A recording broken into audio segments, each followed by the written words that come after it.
Hey guys, Grade Level Collectibles here again. I just wanted to do another video, kind of quick video, probably going to be like 9 minutes or whatever, about cracking slabs again. The reason I'm doing this video is because I'm cracking one of the most expensive cards that I have cracked out before. And the reason I want to do this, I'm a business, I have to increase and optimize, what I have in stock, as well as, maximize my income. So, for profit. And one of the things you can do that is you can crack certain grading company slabs and then resubmit them to maybe get a higher grade. I only pick and choose certain slabs that I crack, mainly Japanese, because I get a higher rate of return, so to say, with actually upgrading the slab. But again, this card will be the highest graded or highest valued card that I have cracked, and it is the Munch or Scream Pikachu card. This is obviously graded at a 9.5, pure 9.5 CGC, so has 9.5 centering, surface, corners, and edges. And I've personally checked out this card. I literally cannot find anything wrong with this card to the naked eye. It may be a little bit off-centered, but it's within the parameters of PSA, and this card is, much deserving of a PSA 10. In most cases, most CGC 9.5s will turn into PSA 10s. Now, it all depends on the grader. That day, if he had a bad, a bad lunch, or he's sleeping on the couch, or what have you, whoever is the grading, he or she can choose to make a card a 9 versus a 10. I have set up myself where if I do get a 9 in this, if I do get a 9 from this grade, from this crack, that I will not be terribly lost. It'll be a loss of time, but I will still make back my money, and it will still be, I'll make back the money or a little bit above. But if I get a 10, it will more than double the value, especially in the long term if I keep this.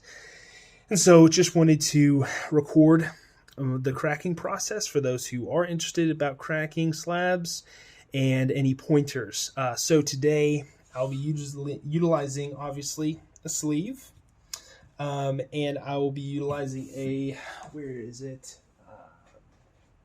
a semi-rigid. But the main things that if you saw my last video, I'm utilizing is vice grips, and these, which is a tack lifter.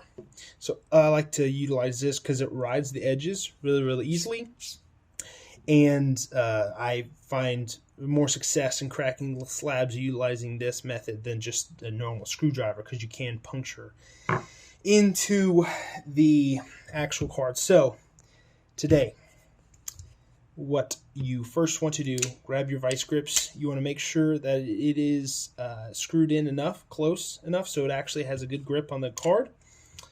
So you want to go right in this corner, and maybe about an inch in, and you want to have it up there, pretty tight. And this is the most nerve-wracking part. So I just want to aim it like this. Oh yeah, baby! Wow. Don't be scared that you will damage the card, because it is really held in place by this case, and most times it will not be damaged at all. So I'll have my trash can over here. So that's like the most nerve-wracking one. Now you definitely want to take your time on this. Definitely, and that's definitely what I'll be doing. So taking the tack lifters, you want to ride this edge. Oh man, old CGC slabs are so great at cracking open, because they are not, oh my god, this is amazing. So you want to get there. Oh man, I could just pull it right out if I want to, but I want to take my time.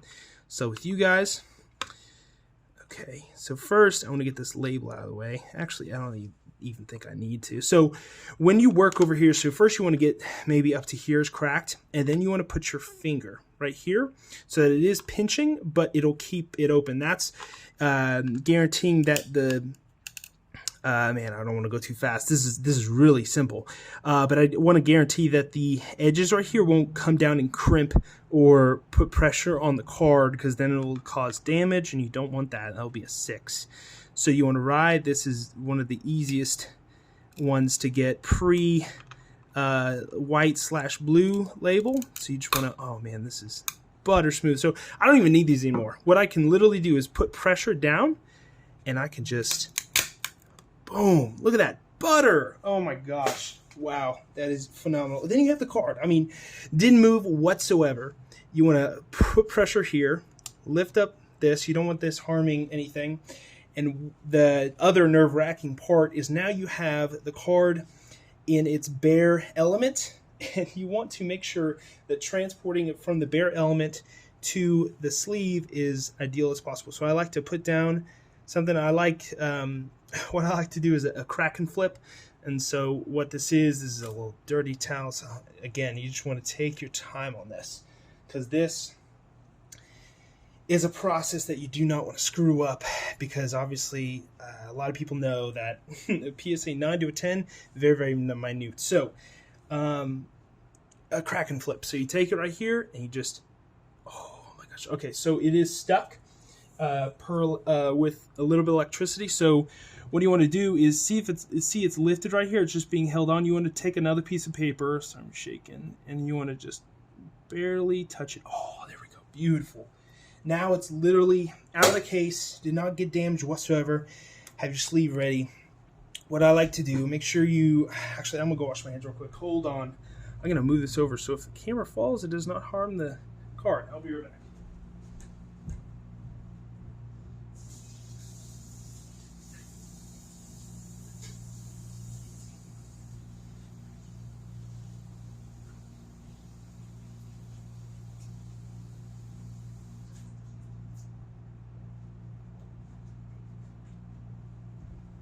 Okay, beautiful, beautiful crack, beautiful execution.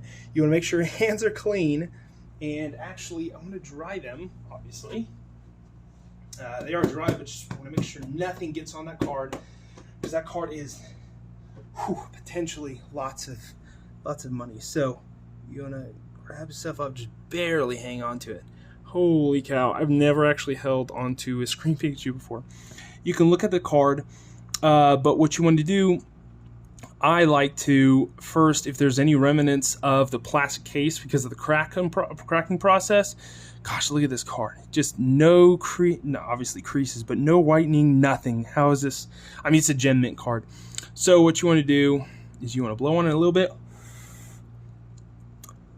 Make sure all the moisture is, sucked up from your mouth, so you don't actually spit on the card. But that's just to get the little pieces of plastic out of the way, and then I like to just barely touch the card, getting any other type of plastic bits out of it. You want to be kind of thorough with this, because you don't want, when putting it in the sleeve, you do not want those plastic bits, if they're on the card, to come in contact and to put pressure on the card, because that will cause damage and possibly a PSA 6, which is not really worth anything.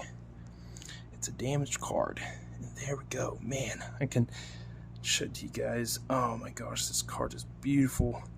I would say this is almost a guaranteed 10, but I don't want to know for certain. There's a little bit of lipping. I did not know this from before, but there's a little bit of lipping there. I wonder what that's from. Oh man, hopefully that doesn't. I don't want to put pressure on the card a little bit. A little bit of lipping there. Don't know what that is. Just barely.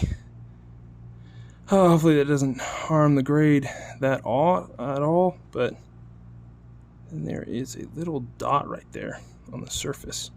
Sometimes they're pretty. So there's a dot right there, and that could hold the grade back. Hopefully not. But from the cracking process, I know I didn't do any damage to it. That is awesome. That's a good card, and cleanly broken. So next, you want to take the card, get your sleeve, get it in there. Oof. Oh, missed it completely. Oh, cool, it's backwards. Nice. Again, there's another racking part there and just press it down, and there you go. You got your card to be sent graded. Again, I don't know if those issues that I had with the card will make it go to a 9 versus a 10, but who knows. I'll send it in. I'll give you updates on what it comes back in, but that is a beautiful crack and a beautiful card that I just pulled from a CGC 9.5 Pure. So I'll give you updates when I can, but that'll be it.